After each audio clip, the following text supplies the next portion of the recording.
Hi guys, it's LaKenya Browder. I just want to talk a little bit about attachment and that connection with your child.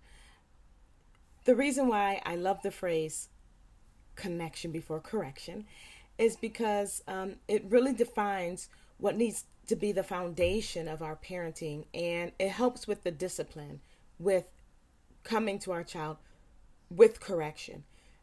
Because we know for ourselves, if we're not connected to someone, we're really not trying to hear what they have to say. If there's no relationship, we're really not trying to hear them. That can go with anything, even us at our jobs. When we have a boss that just barks orders, we're really not receptive. It's really aggravating. It's irritating. We're really not receptive. Because they don't even say good morning or anything like that. There's absolutely no connection. It doesn't mean you have to have some type of intimate friendship relationship with your boss, but there needs to be some type of connection intact in order for you to be receptive to what they have to say. So the same thing with parenting. A lot of times we think we just own our children, or sometimes we may look at them as just I call it like a piece of luggage that's just, in our travels as we try to figure out life. They're just there, and, they're a burden, and we carry them around, we bark orders, but that's not really what it is. They're human beings, and parenting is relational. It's a relationship. And that's why there needs to be connection before correction. Even when you look at management styles, so there's parenting styles, but let's just say management styles, but we're not managing our children. We have a relationship with them. But if I just look at that for a moment, you have to be approachable, right? And it's good to have some type of relationship with those that you manage. So even how much more so do you need to have a relationship with your children? It's part of the missing piece of parenthood if you do not have that connection with your children. Now, a lot of you already do have that connection, but keeping that in mind, because you can have that connection, but when it's time to tell them something, you can say, well, now this is just what I said. Now I'm a dictator. And once you follow my, commands, then we'll go back to, having a relationship. And like I said, I do understand authority. I do understand order. I do understand when you have to be a little more strict. But I'm saying overall, you can still do it in a relational manner with patience and guidance, because it also helps your child have a mind of their own. It also helps them think when you give them the opportunity to voice their opinion and to say what they want. You teach them how to express themselves, even if it's something that they're angry about, teaching them how to express their emotions.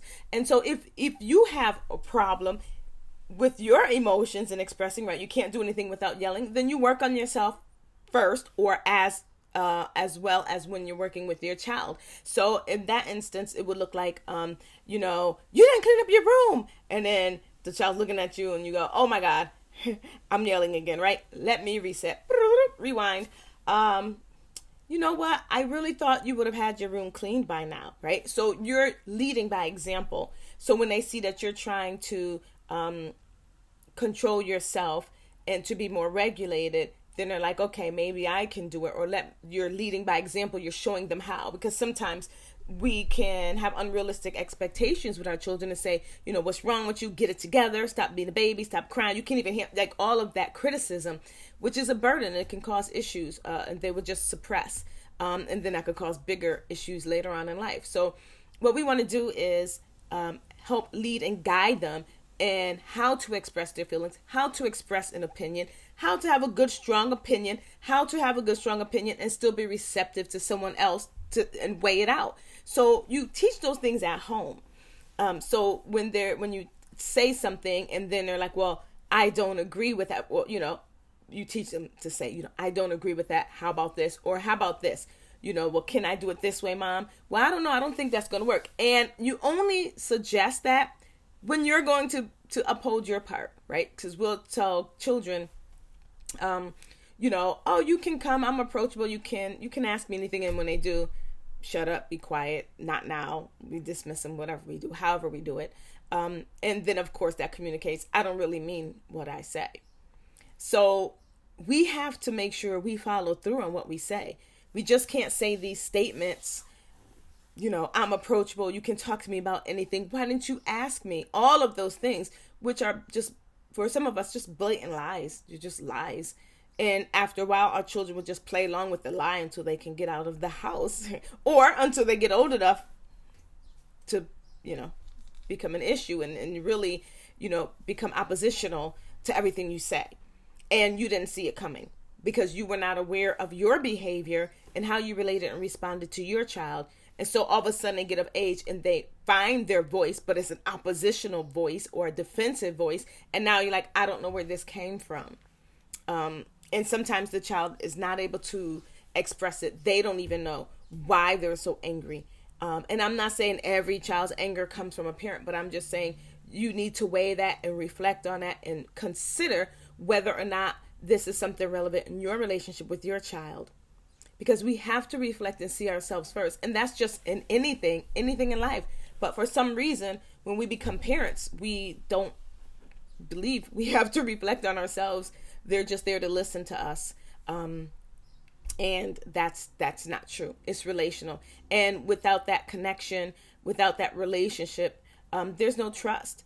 I don't trust, they won't trust us with their emotions, with their opinions, being able to voice something and be accepted, even if they're wrong, or even if they express the feeling in the wrong way, will we just reject them? So, I told you not to talk like that, now get out of my face, so why would you say that? Why didn't you just say, I thought we weren't speaking like that? Okay. Or, I didn't come to you in that manner. Why are you responding back to me like that? And I don't mean in a superficial way, guys. They're not dumb. Children are not dumb. They're not dumb. They're very intuitive, even if they're not able to express it, if they're not able to explain why they have this feeling or even explain their feelings. It surpasses the mind. So it's something deep in their soul when they know that, you're being superficial, you're being fake, you're being manipulative. So just get rid of the tricks and the gimmicks, because it doesn't work in any relationship. If you know that's how you operate in all your relationships, you may want to work on that with the relationship with your children, because they will not trust you, and they may never tell you that, but they'll just know and tell their friends and everyone else, I don't trust my mother. I don't trust a thing that come out my father's mouth. So you don't really want to be known as that. If you really, really want a strong, healthy relationship with your child, you have to start on yourself. And how do you first to look at your relationships? How do you relate and respond to the other people in your life? You really have to see yourself in order to become better. You have to be able to acknowledge the problem in yourself. It's so easy to see the other. I know, until one day when I was in college taking psych courses, I started to see myself, and the masks started to come down through some of the assignments. And I really was heartbroken that I wasn't the nice, innocent person I thought I was. And when I really started to look, I'm like, oh my God, like I'm not even who I thought I was or who I proclaimed myself to be. And that's a hard pill to swallow, but it's medicinal, it's like medicine to the soul, and taking off the masks. And sometimes it's scary to find out who you really are, but, when you do that, you're able to become better. You're able to evolve. And as you evolve and become a better person, your relationships change and your relationships evolve. And that's why I said it's never too late. So it's never too late to change the way that you relate and respond to your child, and to set the tone, even if they're not responsive at first, or they never respond the way you think. It's still something that surpasses their mind. So even if it's something they can't get over, or there's, maybe they still don't trust you, they needed to be consistent for a year or a couple of years, depending on the dynamic of your relationship. But the connection is very important. The attachment is very important. And it's very important to feel secure in all of our relationships. So I hope this information was helpful. I hope it's something that you can use. I really would like for you to take a moment, pause, think about what's coming out of your mouth when you're speaking to your child, when you're and actually even your thoughts when your child is not there, when they, kind of triggered you. What are you thinking? Are you calling your child names in your head? Are you putting labels on them in your head when you're angry? So just really become more aware of your thinking process, your thoughts, your body mannerisms, your triggers with your children, and the words and your tone when you speak. Because sometimes you can say something and try to put in a little grain of manipulation, and then the child is yelling and you're like, what's wrong? I just asked, blah, blah, blah, blah, blah. So innocent. I love that one. That's my thing.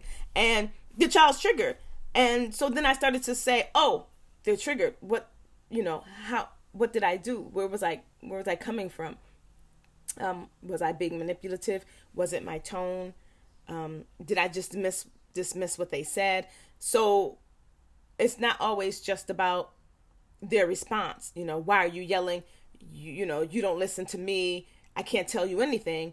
But we have to listen to what we're saying to our child and the tone and all of those things. So I want you to really begin to be more aware of the tone, how you're speaking, how you're coming off with your children, and tweak it a little bit. Make a decision to change, and you can always go back. I've done it plenty of times.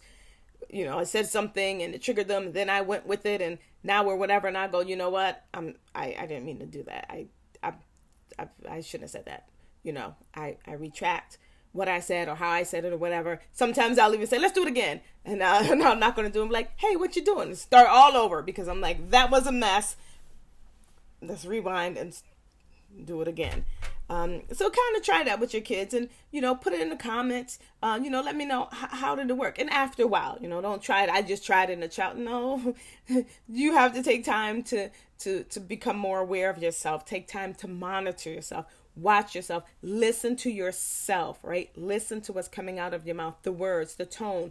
Watch your mannerisms and things like that. And after a while, kind of, even if you write it down for yourself, take note. Oh my God, I speak harshly. Oh my God, I always criticize. Oh my God, there isn't anything nice that comes out of my mouth. And then you can begin to work on those things.